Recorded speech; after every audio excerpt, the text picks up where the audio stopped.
Llegamos por último al parágrafo 329, antes de dar paso al derecho político externo.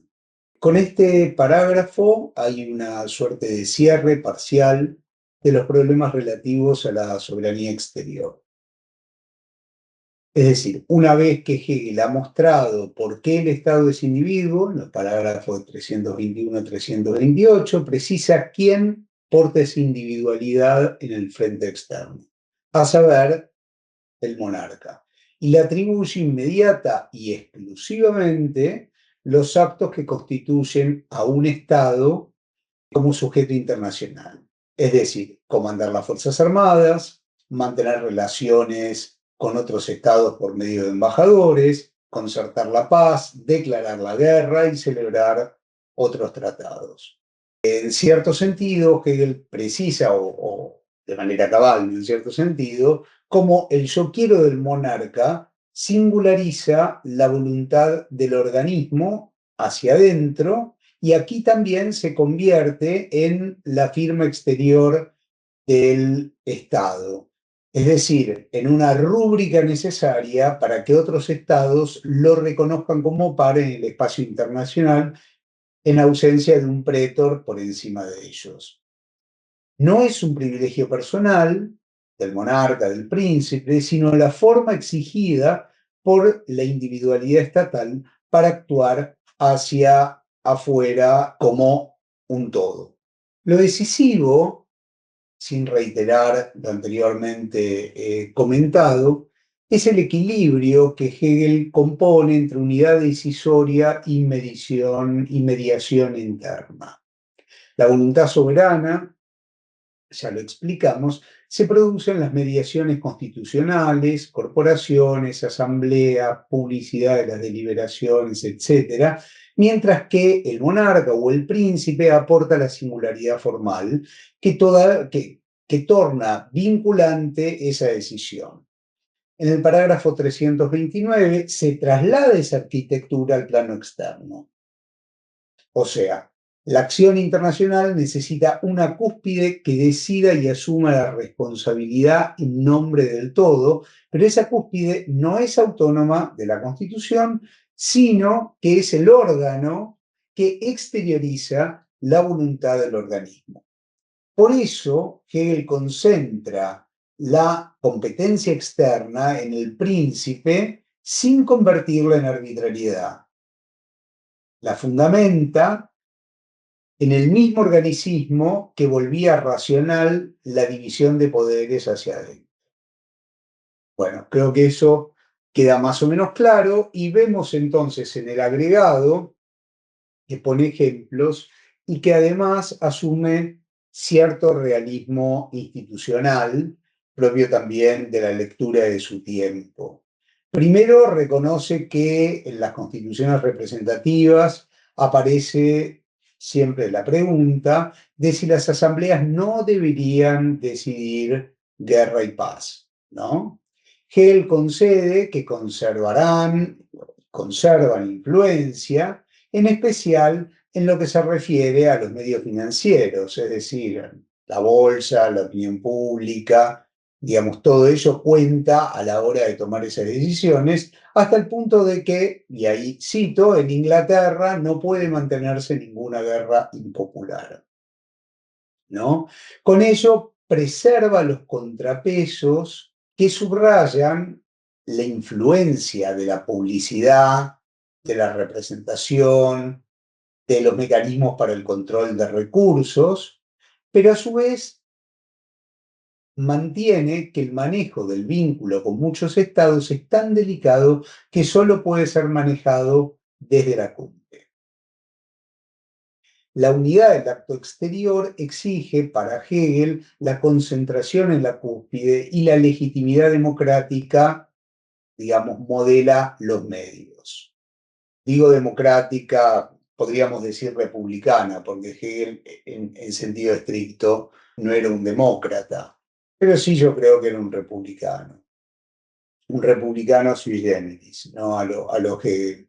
En segundo lugar, Hegel matiza el prejuicio, digamos, que hay respecto de que los príncipes decidan acerca de la guerra, los príncipes y su gabinete. Con frecuencia las naciones en su conjunto se han entusiasmado y han sido víctimas de sus pasiones más que sus príncipes, ¿no? Y cita el caso del primer ministro inglés, Pitt, digamos, según él, la nación quería en ese momento ir a la guerra contra Napoleón, pero luego cuando se enfrió vio que esa guerra estaba mal calculada y que los gastos a los que indujo fueron excesivos y que fue una guerra inútil y demás, ¿no? Entonces, en el parágrafo 329, que él afirma o considera que ni las pasiones de los monarcas conducen por sí mismos necesariamente a guerras impopulares, ni las decisiones parlamentarias evitan necesariamente esas guerras que pueden ser populares pero que son inconvenientes para el Estado. Aquí, por tanto, Hegel no corrige, sino que culmina todo el andamiaje teórico previo relativo a la soberanía exterior. Primero, enlaza estos desarrollos a la tesis de que en ausencia de un tribunal internacional con poder coactivo, que por otro lado eso él lo considera teóricamente imposible, el ius ad bellum permanece en manos de cada Estado soberano. Ubica esa competencia, además, en el monarca, que garantiza la unidad indispensable del sujeto que declara la paz o la guerra, o que firma otros tratados a cuyo cumplimiento se compromete, por más que los tratados queden en un plano del deber ser frente a la conveniencia máxima, que es la del Estado, ¿no? Segundo punto, resguarda el papel de la representación interna. Incluso si la decisión última exterior se emite desde la cumbre, su viabilidad depende de la autorización material, digamos, de que haya financiamiento, aquí impuestos, crédito y demás, y del clima de la opinión pública que producen los estamentos. Eso mantiene viva la idealidad hacia adentro, mientras la individualidad actúa hacia afuera.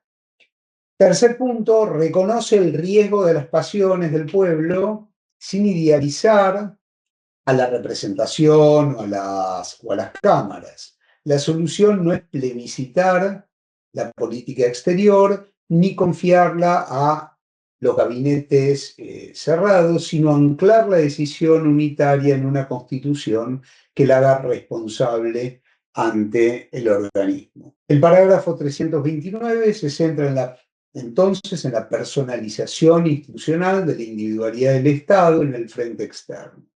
Le da rostro, el del príncipe, el del monarca, al sujeto que otros estados pueden reconocer sin renegar de la mediación que fabrica el contenido de la voluntad común, ni negar la incidencia de las asambleas a través del dinero y de la opinión pública. Es, si se quiere, la traducción diplomática del yo quiero que ya habíamos visto en caso de la constitución interna. Una firma capaz de navegar una pluralidad de vínculos sensibles sin confundir la energía del todo con el capricho de una de sus partes. Con ello, que él completa el puente entre idealidad interna y la acción externa, reafirmando que en política internacional la unidad no es sino la forma misma en que una eticidad finita existe entre otras. Agradezco enormemente la participación de Esteban con estos parágrafos, esta extraordinaria exposición que nos ha hecho respecto a la soberanía exterior. También agradezco todo su apoyo que me ha otorgado en este proyecto. Sus consejos me han sido muy valiosos para concluir exitosamente este gran proyecto de videos. Y pues un abrazo hasta donde estén. Espero que puedan dejar sus comentarios, sus preguntas en la parte de abajo y nos vemos hasta el próximo video.